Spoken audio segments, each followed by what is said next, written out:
Convido os irmãos a permanecerem em pé, em reverência, enquanto nós aqui da frente vamos pedir a presença de Deus.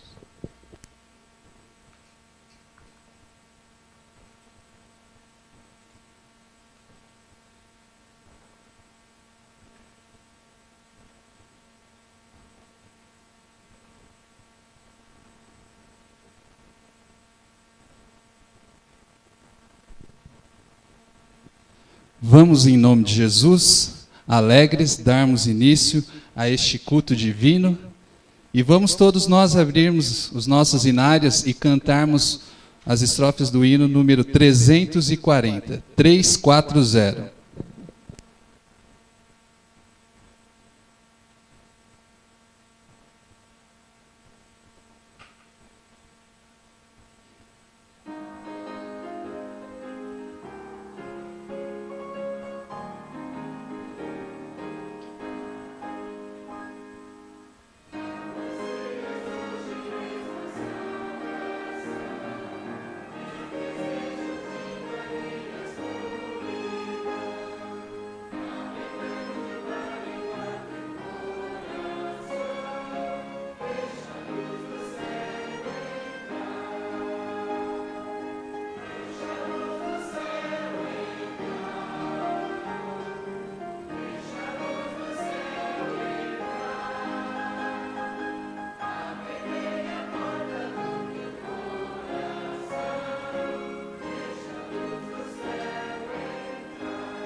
Amém.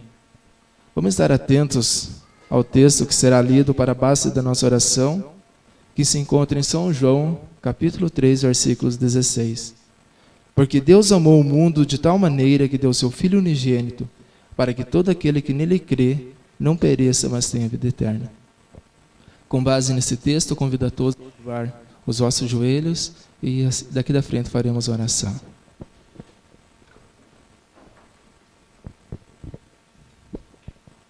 Querido bondoso Deus, somos muito gratos a Ti, Senhor, pela vida, pela paz, pela saúde, por mais esse sábado que o Senhor nos concede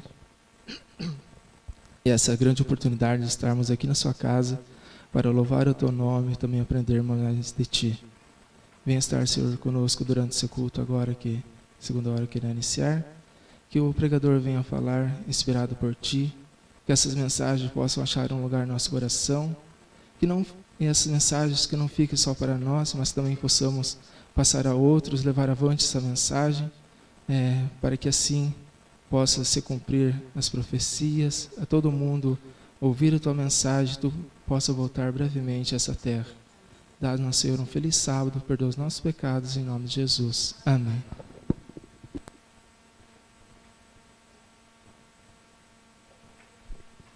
Todos podem ocupar os vossos lugares. Nós hoje, nessa manhã, temos a oportunidade de termos aqui o quarteto feminino de Botiatuva, e nós estamos muito felizes com elas, né? E vamos ter a oportunidade de novo de ouvirmos mais um hino a Deus.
Que tempo já faz que falaste com Deus, contando os segredos da alma.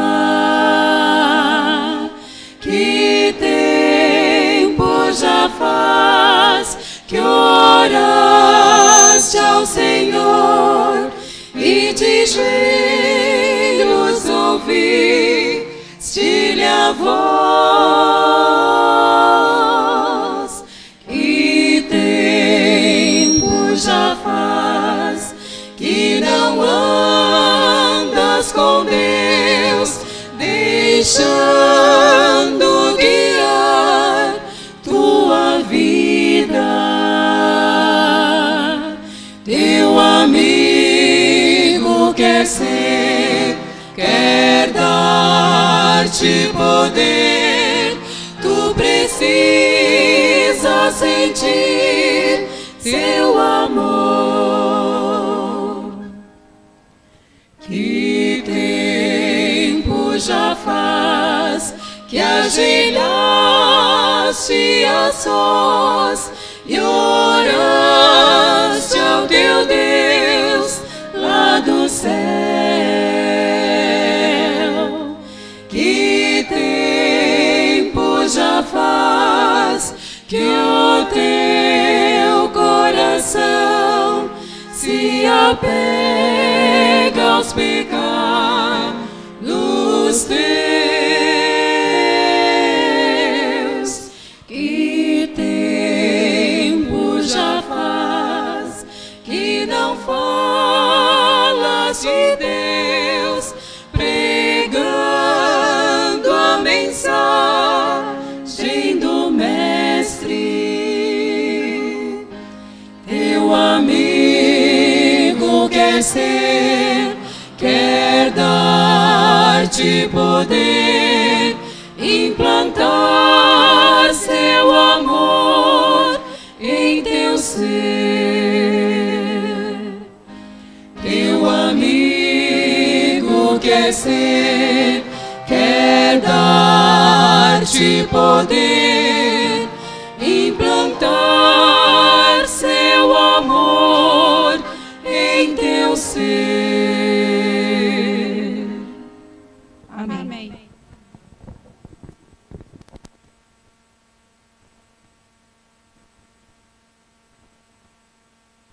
Que belo hino apresentado.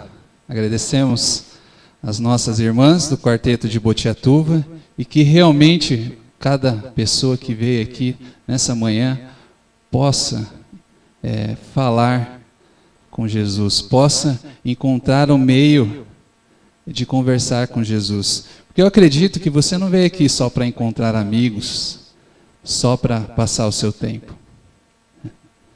Eu estava conversando com um professor meu, relatando sobre como a condição do nosso mundo está, como que o capitalismo, toda essa condição de sindicatos, de empresas, de grandes empresas. Os irmãos viram uma reportagem aí há uns tempos atrás, que 300 pessoas que trabalhavam numa empresa chinesa, Fox, elas estavam em cima do prédio lá para se suicidarem em massa. Não era uma pessoa, eram 300 pessoas.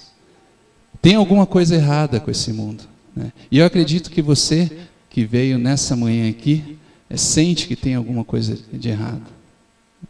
E você vem buscar algo mais. O Marquinhos hoje deve estar muito feliz aqui nessa manhã, porque tem vários amigos, parentes dele aqui nessa manhã. Nós também estamos muito felizes com vários amigos que já estiveram aqui, o Williams, a irmã dele, a Alessandra, hoje veio com o esposo, com a filhinha.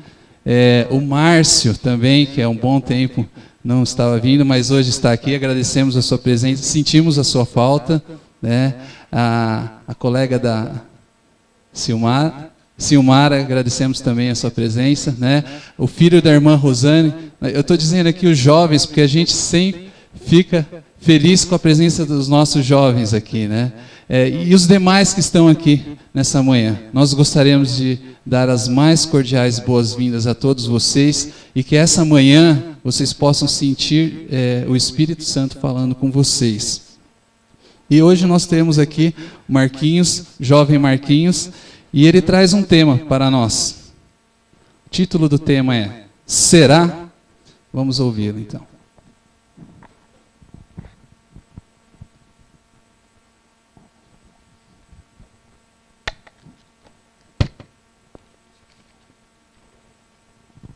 Oremos. Querido Pai amado, humildemente estou aqui na tua santa casa para lhe rogar o perdão dos meus pecados, para que eu possa ser digno de estar aqui para repartir o pão. Usa-me como teu instrumento, derrama teu Espírito Santo sobre essa igreja, que possamos aqui sair daqui e pôr em prática tudo o que aprendermos. Em nome de Jesus, amém. Como o Juninho falou, estou muito feliz hoje. Tem vários motivos. O principal é porque é a minha primeira pregação aqui de sábado. E é uma responsabilidade grande, porque a igreja está cheia e é uma igreja muito querida, uma igreja que me acolheu, uma igreja que me abraçou. E acho que todo mundo que chega aqui sente um pouquinho o que essa igreja tem para oferecer. É uma das igrejas que eu conheço que mais tem visita, né? Às vezes tem quase visita quanto membros. Outro motivo é que tem várias pessoas aqui, como ele falou, que eu amo muito, pessoas bem chegadas a mim, meus primos, minha futura esposa, minha tia que está lá de Prudentópolis, a Maria, o Estevão, enfim, o Márcio também, o Edmar, o Fernando, o Alessandro, o Willis, o Eliseu.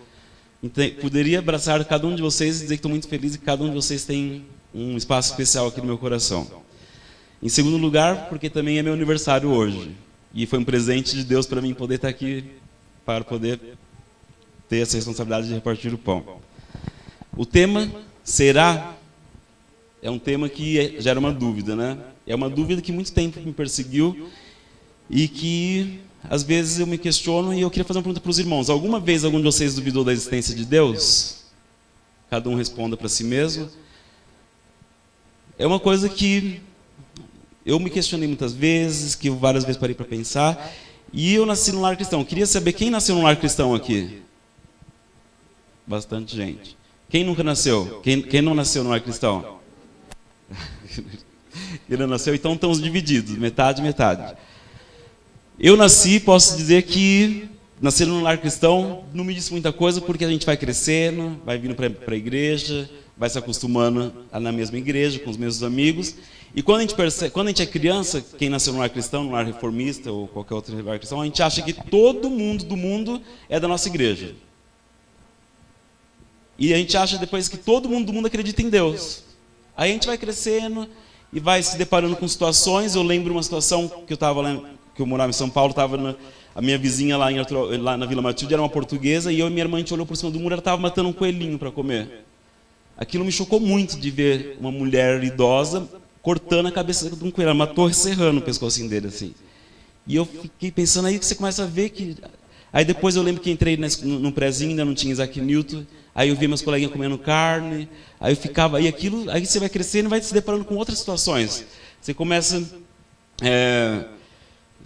a ver familiares que não são da igreja, você começa a se deparar com pessoas, com amigos na escola. Quando você começa a estudar sobre o evolucionismo. E você até vê que o homem parece com um macaco mesmo. Aí você fala, será que veio mesmo do macaco? É tão parecido. A gente pode ter tem coisas que começam a fazer lógica quando a gente começa a criar dúvidas. Aí a gente se depara com amigos com diferentes pensamentos, com amigos que são amigos muito, muito bacanas, amigos que são muito especiais para a gente na escola, pessoas bem-sucedidas, pessoas que vêm com outras teorias, são pessoas que nasceram com outras religiões e que começam a falar coisas, aí depois você começa a ver um caminho estreito, aí você vê um caminho largo, coisas legais que acontecem fora da igreja. Aí você começa a questionar, você fala assim, será mesmo que Deus existe? Será que... Por que tanta injustiça no mundo? Por que tanta gente morrendo de fome? Por que tanta gente morrendo de câncer? Por que tanta gente morrendo... pessoas que não acreditam em Deus tão bem-sucedidas, e eu aqui fiel, dizimista, indo na igreja todo sábado, não consigo progredir, não consigo crescer, e aquela pessoa que não acredita em nada. Aí você começa a questionar, ainda mais quando você abre um texto, quando você começa, até na Bíblia, quando tem certos textos que quando você lê, vamos abrir em Gênesis 3. Gênesis 3, 23 e 24.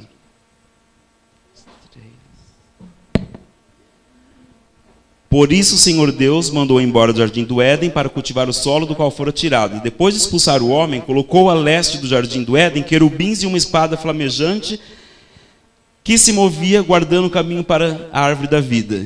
Eu fiquei afastado da igreja há muito tempo. Aí eu falei, caramba, se Deus é amor, por que ele expulsou os filhos de casa? Meu pai não me expulsou de casa quando eu saí da igreja, né? Aí você começa a questionar, Deus é amor, Deus é misericordioso, e ele expulsa assim, pondo 2 querubins com espadas fumegantes para não entrar. Deus é amor, ele não podia fazer isso. Ele tinha, né? Aí você começa a questionar várias coisas. Aí quando eu percebi, tinha uma sementinha plantada no meu coração, uma semente da dúvida. Uma semente que isso me abalava, me angustiava, me deixava aquilo que eu aprendi. Aí você ouve coisas assim, você é aquilo que você aprendeu, aquele que aprendeu aquilo vai acreditar para sempre naquilo. Se você aprendeu isso, você vai acreditar para sempre nisso. Aí várias teorias, várias situações, até que eu peguei e eu ouvi uma pregação de um pastor muito conceituado. E o pastor, na pregação dele, ele falou que também, até no ministério dele, ele tinha certas dúvidas. Ele fala assim, será que o que eu estou ensinando é tudo verdade? Será que eu estou passar a vida inteira na igreja sem aproveitar os prazeres desse mundo? Chegar no final, a gente morreu, acabou ali, nunca ninguém voltou da morte para dizer o que acontecia. Então, se você já teve essa dúvida, é para você que eu quero pregar hoje. Se algum de vocês já teve essa dúvida na cabeça. E eu quero fazer uma pergunta para os irmãos, quero que vocês me respondam. Através da fé, é possível provar que Deus existe? O simples fato de ter fé? Quem acha que sim, levanta a mão. E quem acha que não, levanta a mão. Estamos divididos de novo. A resposta é as duas coisas, sim e não.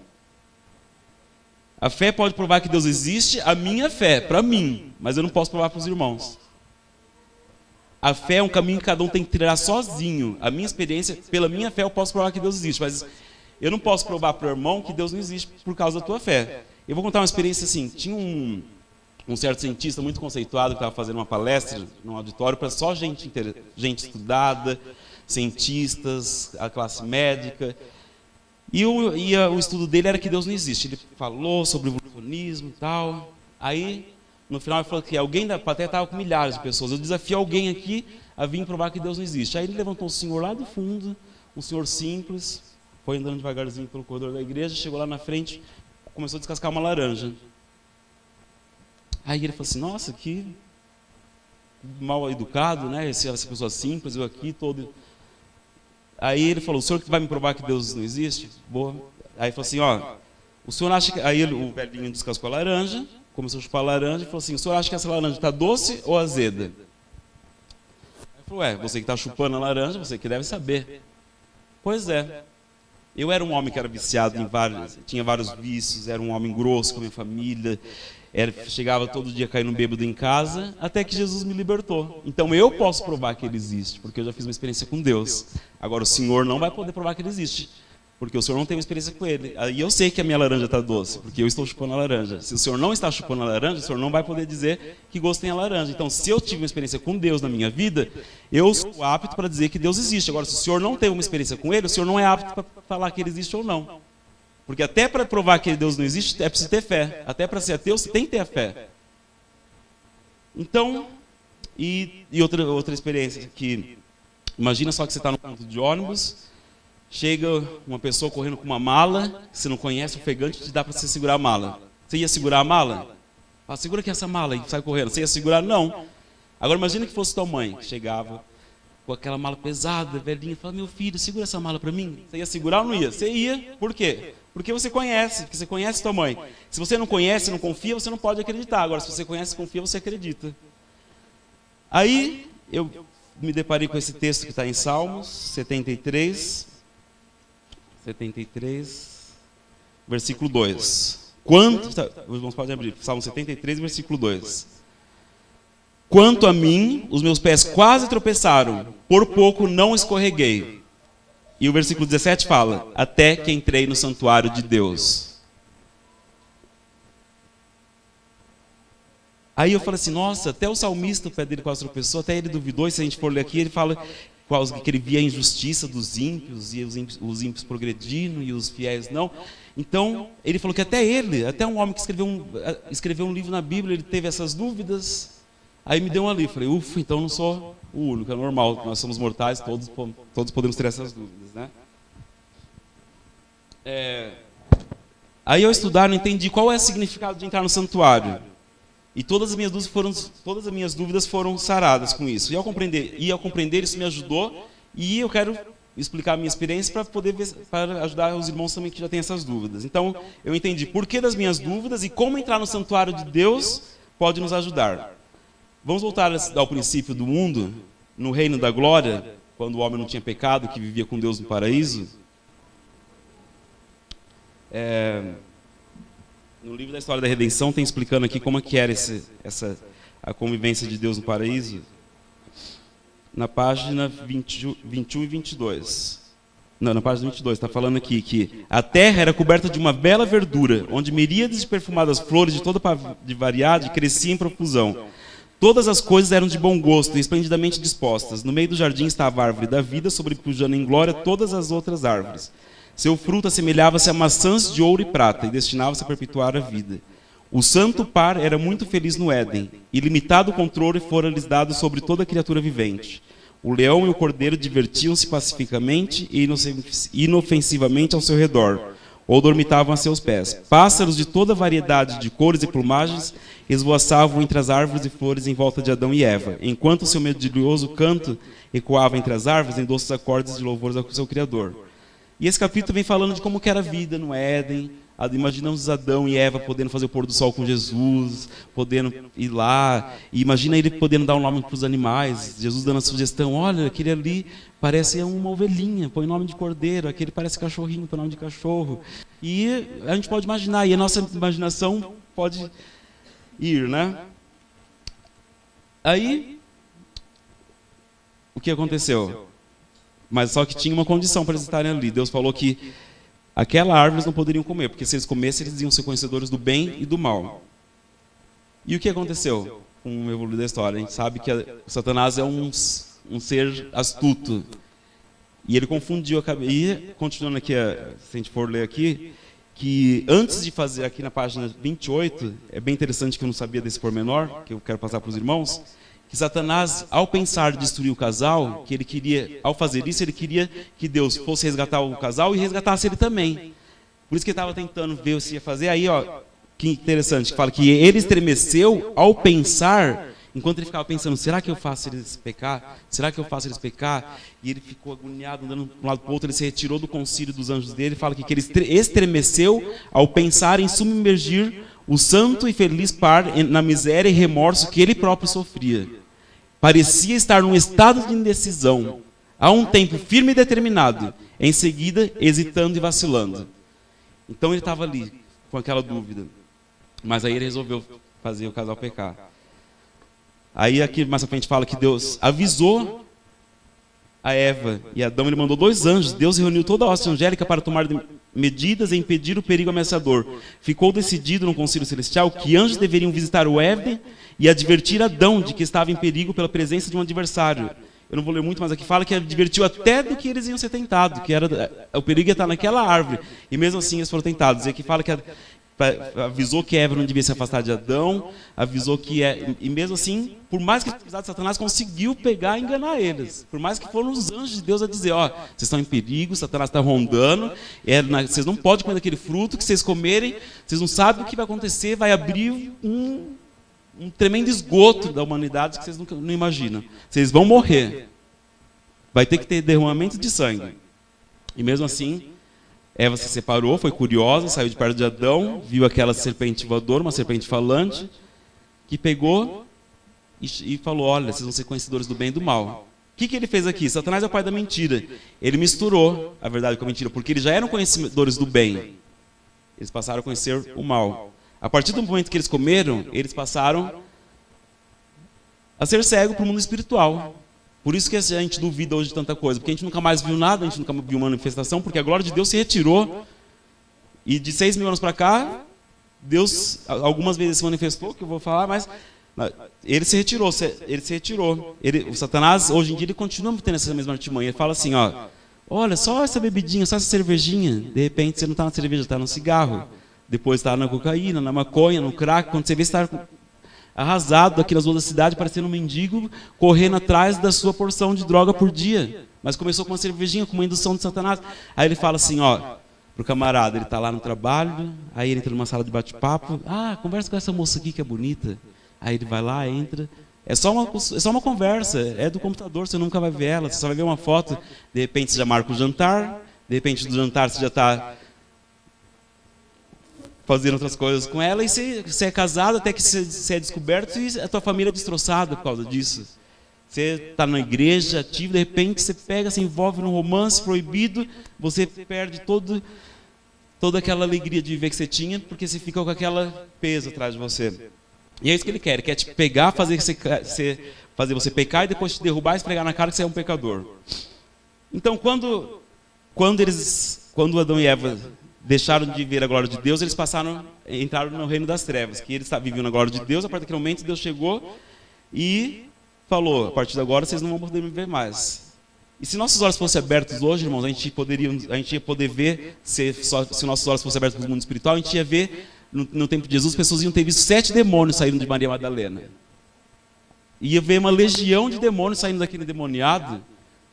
Se nossos olhos fossem abertos para o mundo espiritual, a gente veríamos pessoas que estão aqui relutantes, com o coração que não entregaram, falaram assim, eu não entrego esse pedacinho do meu coração para Jesus. A gente ia ver Satanás aqui, os anjos dele, fazendo a gente dormir, fazer uma criança chorar, fazendo uma pessoa querer sair lá para fora, fazer a pessoa distrair o pensamento. A gente ia ver tudo isso. A gente ia ver também os anjos de Deus aqui lutando, para não, aquele é meu, aquele eu quero que esteja aqui ouvindo, aquele... A gente ia ver toda essa guerra, mas a gente não vê porque Satanás enganou Adão e Eva e eles passaram a ser conhecedores do mal e deixaram de ser conhecedores do bem. Eles ficaram cegos para o mundo espiritual. E, meus queridos, Deus tenta falar conosco. Se a gente pudesse ver, a gente ia também ver ele tentando falar conosco através de amigos, de familiares, através da Bíblia. Se a gente pedir, ele encaminha para a gente uma leitura, através até de tragédias. Eu vou contar para os irmãos que quando estava fora da igreja aqui, quando eu tinha aquela minha estradinha branca, eu bati aquele meu carro 6 vezes, sempre foi na sexta-feira à noite ou no sábado. Meu primo estava aqui de prova, que eles já foram me buscar várias noites de sexta-feira e eu bati no meu carro. Ele tenta falar comigo, fala assim, hoje é sábado. Ele tenta falar até através de tragédias, faz o carro pegar fogo e... muita coisa pode acontecer. Mas só que assim, se a gente está aqui é porque ele não desistiu da gente, entendeu? Mas só que ele não arromba a porta. Ele quer entrar no nosso coração e a maçaneta é pelo lado de dentro. A gente que tem que pegar e pedir. Que nem a experiência do velhinho, né? Cada um tem que ter a sua própria experiência. E a gente está nadando contra a maré no mundo de hoje, né? A gente pode ver aqui que a gente vem na quarta-feira aqui na igreja, tem 5, 6 pessoas, mas a gente passa para ir embora pelo Couto Pereira, tem milhares de pessoas ali. Satanás até isso faz, pôs o jogo de futebol na quarta, no mesmo dia que tem os cultos da igreja. Ou no domingo, né? Até isso aí ele é artimanha. E o nosso tempo é o Espírito Santo, o que a gente põe para dentro? Só lixo. Quantos aqui já adoram ídolos? Ninguém vai falar, né? A gente não. Mas toda noite... Então, mas hoje em dia... ninguém adora isso, mas toda noite a gente está prostrado perante São Jorge. Numa novela, está dando mais atenção a São Jorge do que passando 1 hora vendo uma novela por dia. Ou então a gente pega quem é um torcedor do Corinthians, de qualquer time, cada time tem um santo padroeiro. A gente passa 90 minutos torcendo para aquele time, estamos prostrados 90 minutos adorando São Jorge. Mas e para ler a Bíblia? Uma oração de 5 minutos rapidinho para ir embora, porque estamos atrasados. O culto é mas a gente passa 90 minutos prostrados perante São Jorge, mas ninguém adora ídolos. Né? Então, isso tudo faz a gente ficar cegos também para o mundo espiritual. E internet, filmes. Satanás colocou uma quantidade enorme de coisas para poder prender a gente, para poder fazer a gente se distrair e não ter tempo para as coisas de Deus. E por que o Espiritismo hoje está aí cativando tanta gente? Porque o Satanás ali se manifesta. As pessoas ali você pega, você consegue entender a letra do teu filho através do médium que está escrevendo. Mas para a gente ter fé em Deus, ele não se manifesta. A gente tem que ter a fé. Por isso que a fé é o início de tudo. A gente tem que pedir para ele. Se a gente pega e for contar um milagre, as pessoas não vão acreditar. Mas se você falar que ali tem um negócio de macumba que você não pode chutar, senão você vai cair, todo mundo já tem medo. Então, tudo está focado que a gente... Quando é coisa boa, a gente... Ah, não, é mentira. Será que aconteceu aquilo mesmo? O irmão conta um milagre, conta uma coisa assim magnífica que aconteceu, mas todo mundo... Ah... Mas se falar que baixou um santo ali, todo mundo... Opa, cuidado. Então, é assim que... Depois que pecaram, veio o reino das trevas. Depois que o homem pecou, Satanás... Mas junto com o reino das trevas veio o reino da graça. Porque Deus falou assim, agora vou ter que tomar uma medida. Aí chamou Adão e falou assim, Adão, ó... Ia ter que ter morte, então você vai ter que pegar... Eu não vou te matar, mas a gente tem um plano. Você vai pegar aquele cordeirinho, vai matar ele... Adão pegou, nunca tinha visto morte, matou o cordeiro, viu aquele sangue derramar, falou, meu Deus, eu matei esse cordeiro, meu amiguinho, que era o bichinho que ele mais gostava, que vivia perto dele, talvez era o cachorrinho de estimação dele. Aí Deus falou assim, não, você me matou, porque agora eu vou ter que voltar, eu vou ter que ir na terra para poder pegar e morrer no seu lugar, porque sem derramamento de sangue não há remissão de pecados, mas Deus amou muito de tal maneira que mandou seu Filho unigênito, para todo aquele que nele crê, não pereça, mas tenha vida eterna.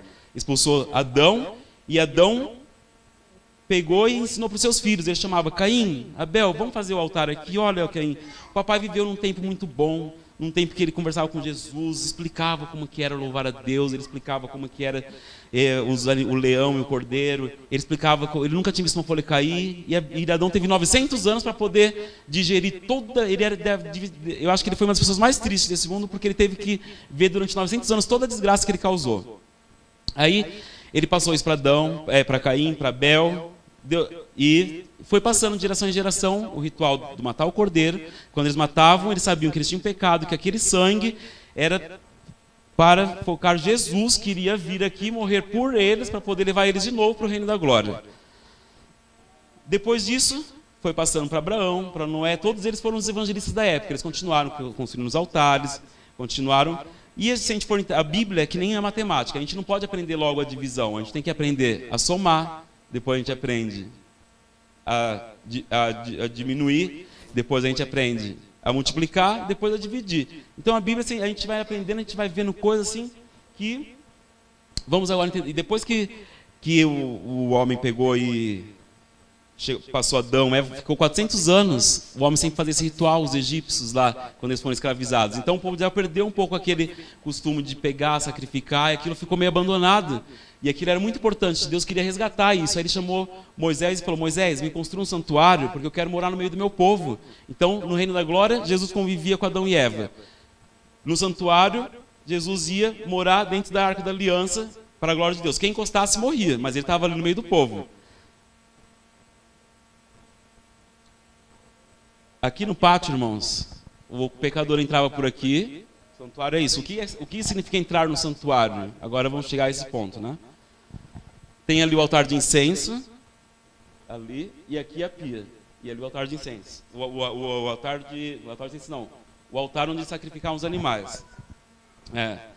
O pecador chegava, chamava o sacerdote, falava, olha, levava a família, punha lá o cordeirinho, sacrificava, o sacerdote punha lá, ensinava eles, tinha que ser um cordeiro sem mácula. Aí ele falava assim, Senhor, perdoa esse meu pecado, tal, isso, aquilo, orava com a família, punham assim a mão em cima. Eles mesmos tinham que sacrificar, o sacerdote pegava aquele sangue, passava pela pia, lavava a mão. O que significa o cordeiro? Jesus. A água da vida, Jesus. No pátio era oferecido sacrifício, Jesus era o cordeiro. Entrando no lugar santo, é o lugar de intercessão, onde saiu em 1844, mas isso é para um outro estudo, tudo provado também biblicamente, através de profecias, que ele saiu do Santo para o Santíssimo. Tinha os candelabros ali, aquelas 7, Jesus, a luz da vida, tudo foca Jesus. Água da vida, luz da vida. Tinha a mesa dos pães, Jesus o pão da vida, e tinha o altar de incenso. E o que significa o altar de incenso? Vamos ler aqui em Apocalipse 8.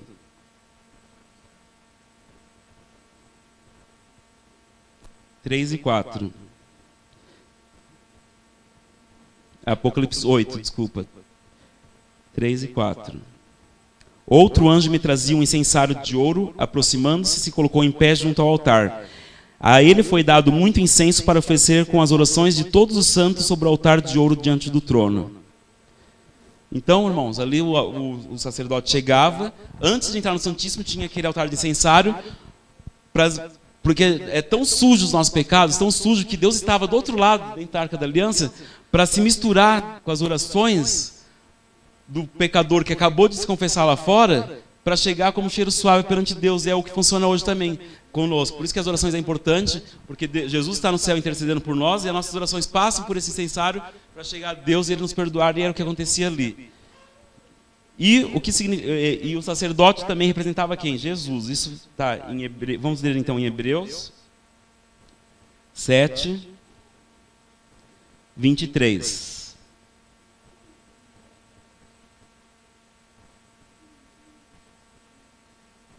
(23 e 24). Ora, daqueles sacerdotes tem havido muitos, porque a morte os impede de continuar em seu ofício. Mas visto que vive para sempre, Jesus tem um sacerdócio permanente. Então, Jesus é o sacerdote também.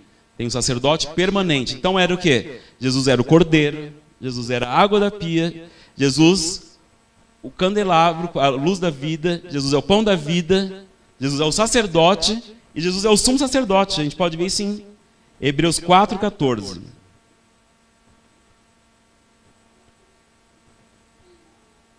Portanto, visto que temos um grande sumo sacerdote que adentrou os céus, Jesus, o Filho de Deus, apeguemo-nos com toda firmeza à fé que professamos. Então tudo se foca para Jesus. Então, Jesus é o sacerdote, e hoje Jesus está no céu. A gente pode ler isso em Hebreus 9, 23 a 28.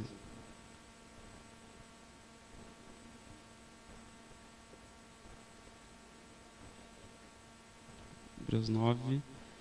Portanto, era necessário que a cópia das coisas que estão nos céus fossem purificadas com esses sacrifícios, mas as próprias coisas celestiais com os sacrifícios superiores, pois Cristo não entrou em santuário feito por homens, uma simples representação do verdadeiro. Ele entrou nos céus para agora se apresentar diante de Deus em nosso favor, não porém para se oferecer repetidas vezes, a semelhança do sumo sacerdote que entra no Santo dos Santos todos os anos, com sangue alheio. Se assim fosse, Cristo precisaria sofrer muitas vezes desde o começo do mundo. Mas agora ele apareceu uma vez por todas no fim dos tempos para aniquilar o pecado mediante o sacrifício de si mesmo. Da mesma forma que o homem está destinado a morrer uma só vez e depois disso enfrentar o juízo, assim também Cristo foi oferecido em sacrifício uma única vez para tirar os pecados de muitos e aparecerá segunda vez, não para tirar o pecado, mas para trazer salvação aos que os aguardam. Então, tudo tem falta de sumo sacerdote?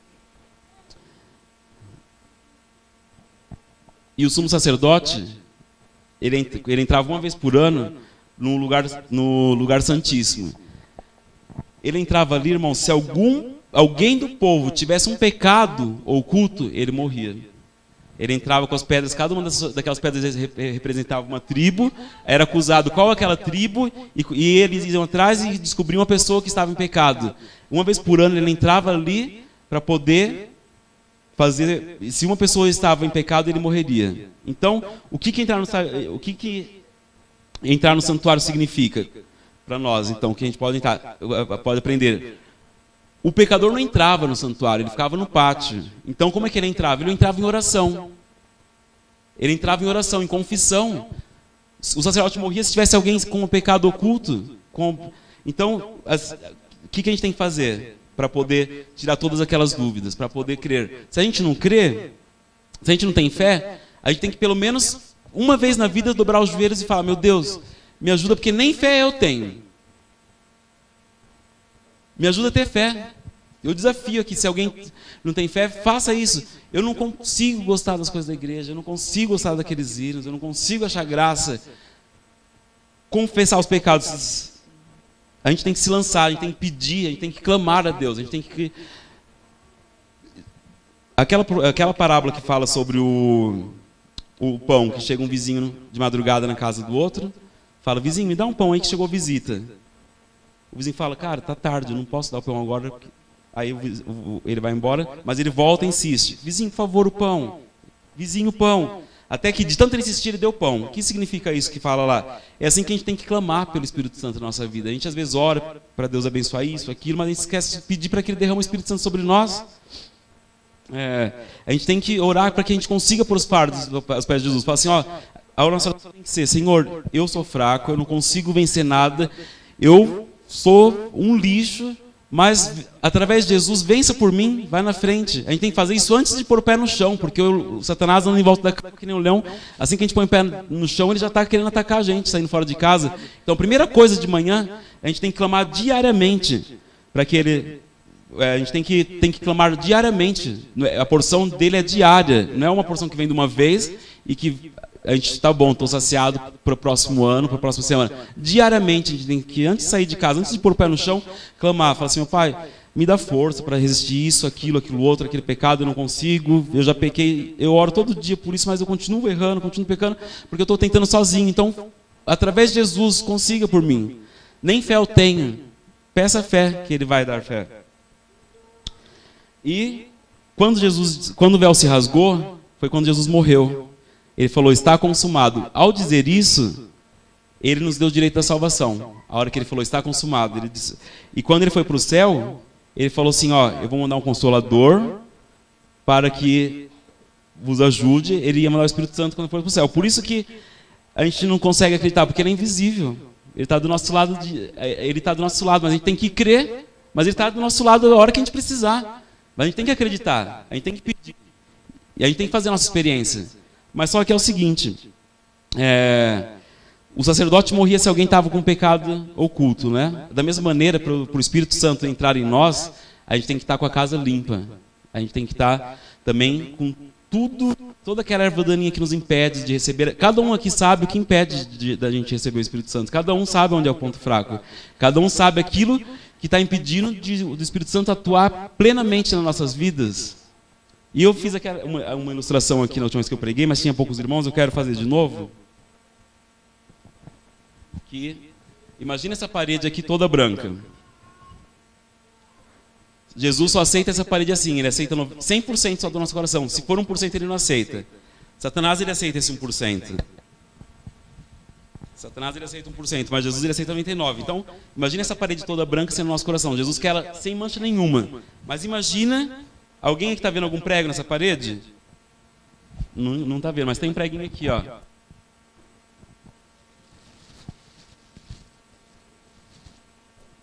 Satanás aceita esse preguinho na nossa vida, no nosso coração. Pode ser enorme a parede, mas ele aceita apenas esse preguinho. Para quê? Porque nesse preguinho ele enche de lixo.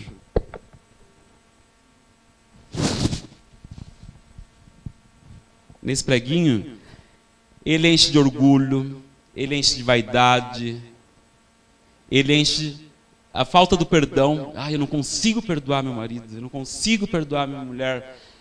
Ele enche de luxúria, de mentira, ele enche de pornografia, ele enche de vícios, ele enche de bebida, ele enche de cigarro.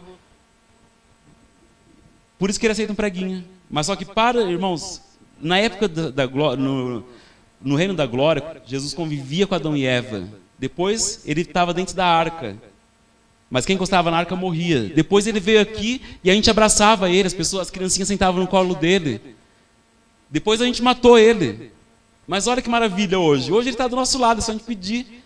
E mais, vamos aqui ler agora em Coríntios 3, 1 Coríntios 3,16. Peço para algum irmão, leia.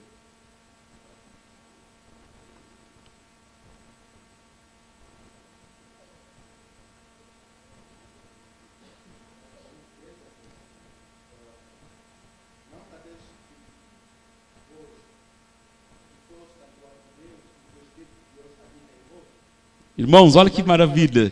Hoje, ele já não está... Hoje, o maior privilégio, ele pode habitar dentro de nós. Teve a época que que não podia nem encostar na arca. Hoje, ele pode se manifestar completamente a glória dele em nós, mas para isso a gente tem que tirar o último grãozinho que falta para poder... que impeça ele de entrar. Eu tive uma época que minha parede era só pregos. Hoje ainda tem alguns. Mas, com a graça de Deus, eu fui tirando alguns preguinhos. Mas para tirar eu tive que ajoelhar e clamar: meu Deus, eu não tenho força, me ajuda, eu gosto de tudo que eu vejo, eu gosto de tudo lá fora. Eu não gosto de alguma coisa de lá de dentro, mas me ajuda a gostar, nem fé eu tenho, me ajuda a ter. Irmãos, isso é entrar no santuário, é a gente clamar para ter fé, clamar para que Deus atue na nossa vida, é clamar para que Ele tire de dentro de nós esse último preguinho que impede Ele de habitar dentro de nós, né? E com a morte de Jesus e ao aceitarmos o sacrifício, ele deseja novamente levar a gente para o reino da glória. Se a gente aceitar e se a gente acreditar na morte de Jesus, a gente vai de novo para o reino da glória. E se você acha que não vai conseguir, que você é fraco, que a gente não consegue vencer, eu chamo aqui a Larissa, que ela vai cantar um hino. Queria que os irmãos prestassem bem atenção nesse hino. Se a gente acha que não consegue, se algum dia já falaram para você, olha, teu caso já foi longe demais. Falaram tantas vezes, isso eu já ouvi demais, irmãos, quando estava vindo para a igreja. É o que eu mais ouvia de meus amigos da igreja, ouvia dos meus próprios pensamentos, ouvia de pessoas da minha família, não, e Satanás induzia isso na minha cabeça. Então, preste atenção nessa letra.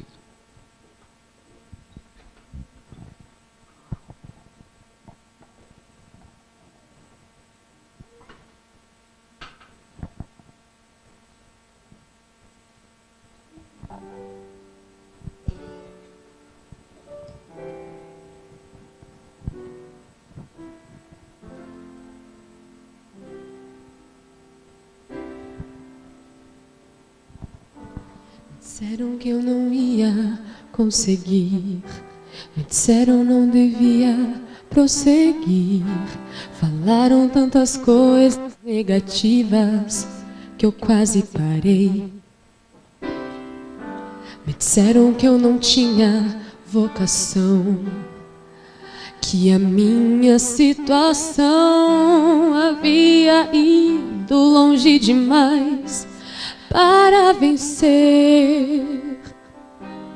Pensem mesmo em desistir. Me parecia impossível. Isso aos olhos dos homens da história do mundo. Mas em Deus eu posso vencer. Vencedor, campeão, gravaremos nosso nome na história.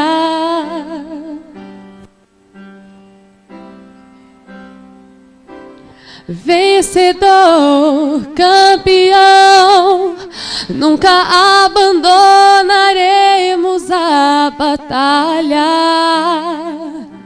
Desistir jamais. Às vezes acontecem coisas na vida que nos deixam abatidos e queremos desistir. Mas não é assim que um vencedor se porta. Ele olha sempre à frente em qualquer prova. Aproveita do passado lições para ser um vencedor.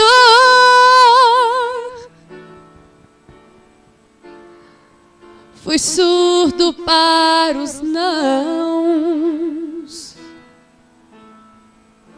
cego para os empecilhos,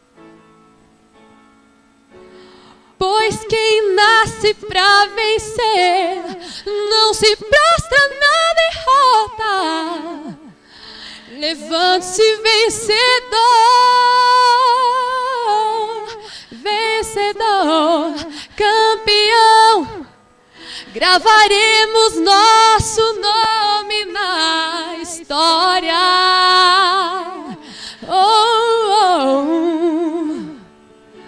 Vencedor, campeão, nunca abandonaremos a batalha. Desistir jamais.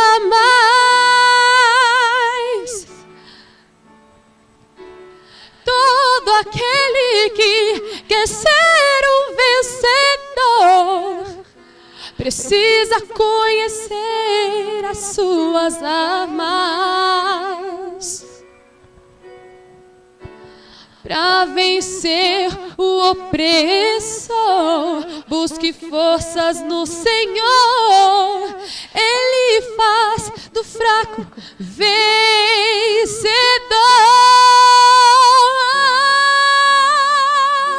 Vencedor, campeão, gravaremos nosso nome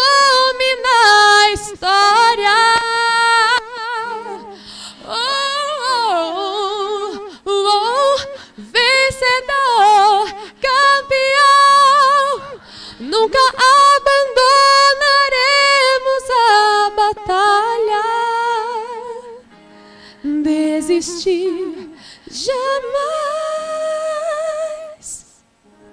Me disseram que eu não ia conseguir, me disseram não devia prosseguir, mas se esqueceram que Deus me faz mais que vencedor.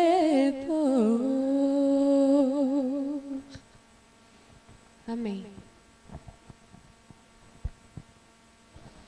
Irmãos, meu desejo é que possamos ser todos vencedores. E meu pai um dia me disse para mim uma coisa quando eu estava fora, que para ele ia ser muito triste, mesmo que no céu não tenha tristeza, ia ser muito triste entrar no céu sem mim.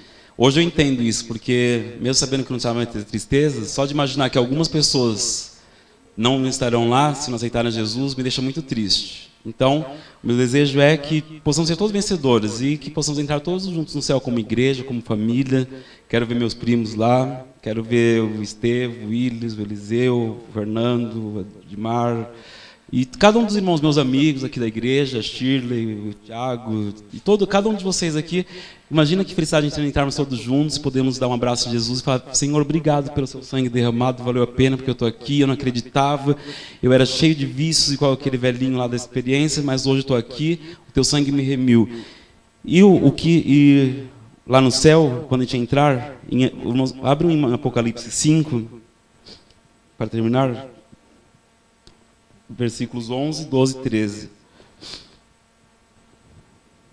Quando a gente entrar no céu, a gente vai estar, todos os santos estarão lá para poder dizer isso para Jesus. Olha, Mateus 5.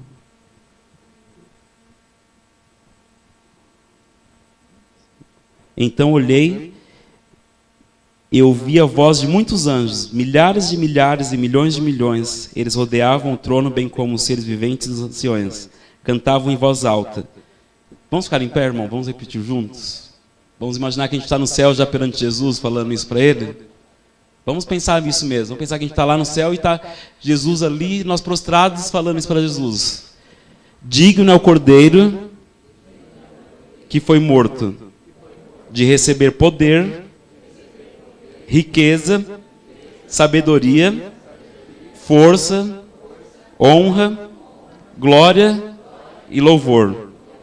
Aquele que está sentado no trono e ao Cordeiro, sejam o louvor, a honra, a glória e o poder para todo sempre. Amém.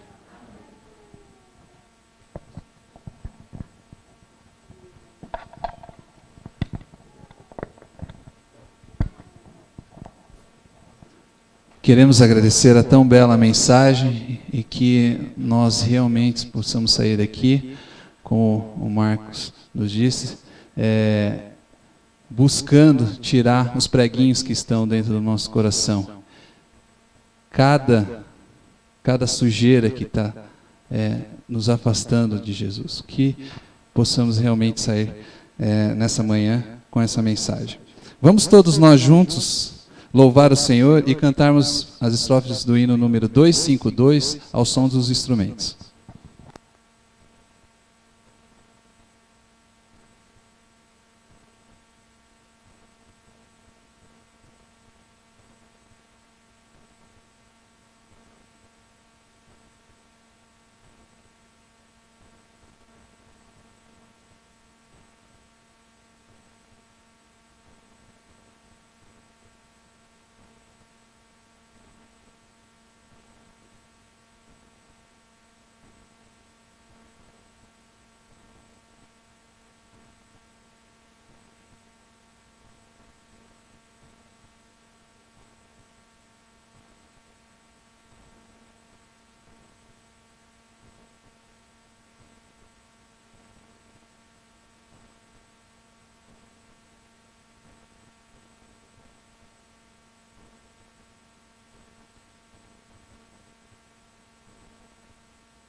Convido a todos que dobrem vossos joelhos para a oração final.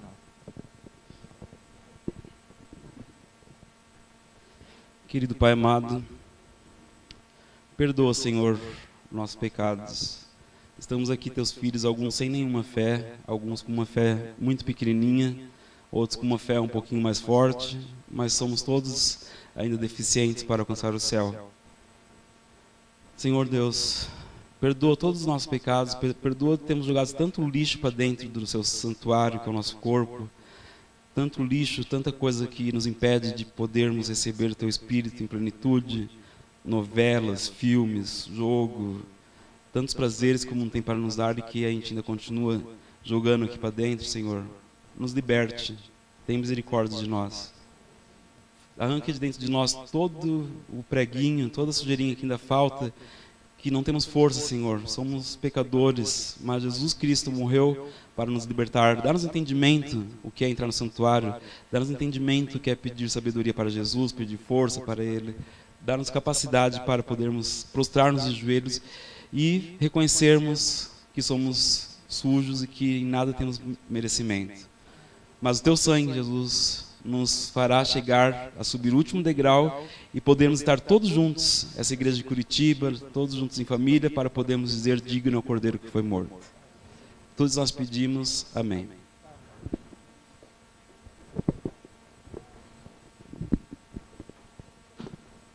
Inclinamos nossas frontes para a conclusão. Em nome de Jesus, concluímos assim mais este culto. Que a bênção e a paz de Deus seja conosco. Amém. Estamos todos dispensados. Só peço que os irmãos aguardem até o pregador chegar à porta para os cumprimentos.